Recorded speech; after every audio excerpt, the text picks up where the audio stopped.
Dubay xalqaro aeroportidamiz va Meksikaga reysni kutish vaqtida biz bilan bitta bortda reper Shahriyor va Benom guruhi ham Meksikaga yo'l olayotganini guvohi bo'ldim. Hozir ularning fikrlarini bilamiz. O'zbekiston terma jamoasidan nimalar kutishyapti? Avvalambor assalomu alaykum barchaga, ahli xalqimizga. Mana bizani jigarlarimiz bilan o'zimizni yurtdoshlarimizni oq bo'rilarini qo'llab-quvvatlashga shaylanib turibmiz. Natijalar haqida agar gapiradigan bo'lsak, faqatgina g'alaba kutamiz. Undan tashqari rostini aytsam, bizni qahramonlar allaqachon g'alaba, qahramonlik ko'rsatib bo'lishdi va jahon chempionatiga yo'l olishdi. Bu qahramonlikni xalqimiz hech qachon unutmaydi. Shuning uchun biz faqat orqalaridan mana shu nima deydi, yondoshlashib, qo'llab-quvvatlab birgalikda bo'lish. Qani mana endi Komil aka, siz ham bitta bir narsa ayting. Vaqtingiz futbolchilarimizdan faqat va faqat g'alaba kutamiz. Nima bo'lishidan qat'iy nazar, biz doim birgamiz. Albatta. G'alaba bo'ladimi, mag'lubiyat bo'ladimi, biz doim birgamiz. Lekin o'ylaymanki, bizning hozirgi potensialimiz, ya'ni o'yinchilarimizning potensiali va o'yin anaqasini salohiyatdan kelib chiqadigan bo'lsak, biz bemalol guruhdan chiqa oladigan jamoamiz. Shiddat bor. Shiddat bor. Albatta o'ylaymanki, natija qanday bo'lishidan qat'iy nazar allaqachon faxrlanishga arzigulik yo'l bosib o'tilindi. Chunki hozirgina migratsion demak xizmatdan o'tishimizdan oldin vizalarni tekshirish jarayonida qat'iy yo'l oldinglar deyishdi. Biz Mexikoga jahon chempionatiga o'z demak yurtdoshlarimizni qo'llab-quvvatlashga boramoqmiz deganda, yo'g'i O'zbekiston jahon chempionatidami deb shunaqa bir shijoat bilan so'radi. Hayron qoldi.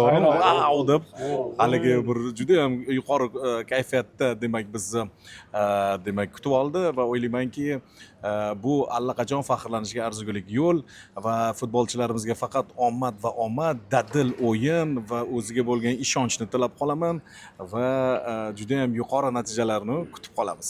Axir 34 yil kutdik. Oq bo'rilar. Biz boryapmiz sizlarni qo'llab-quvvatlashga. Faqat omad bo'lsa qolgan hammasi bo'ladi.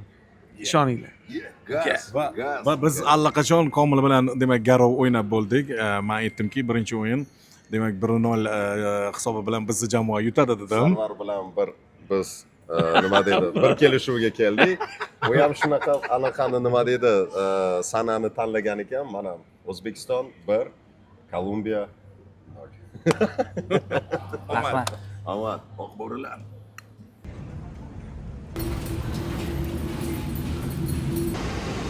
Uzoq masofaga uchishlikda yaxshi tomoni bor. Jonli efirda futbol ham ko'rib ketsa bo'ladi. Do'stlar, Barselonaga safarimizni 6-soatida meksikalik Enrique ismli Saudiya Arabistonida ishlaydigan bir inson bilan tanishib qoldim. U ham futbol muxlisi ekan. Hozir jahon chempionatidagi uni taxminlarini so'rab ko'ramiz. Enrique, which team will you support in the World Cup except Mexico team? Portugal. Yes. For me is one of the best. Are you a fan of Cristiano? Yes, of course. Biz Barselona aeroportidamiz. Bu yerda endi 2 soat kutib, yana safarni davom ettiramiz. Hozir Barselona ayollar futbol klubining maxsus samolyoti bizni kutib turibdi. Mana Barselona ayollar jamoasi uchun chiqarilgan maxsus samolyot. Barselona aeroporti.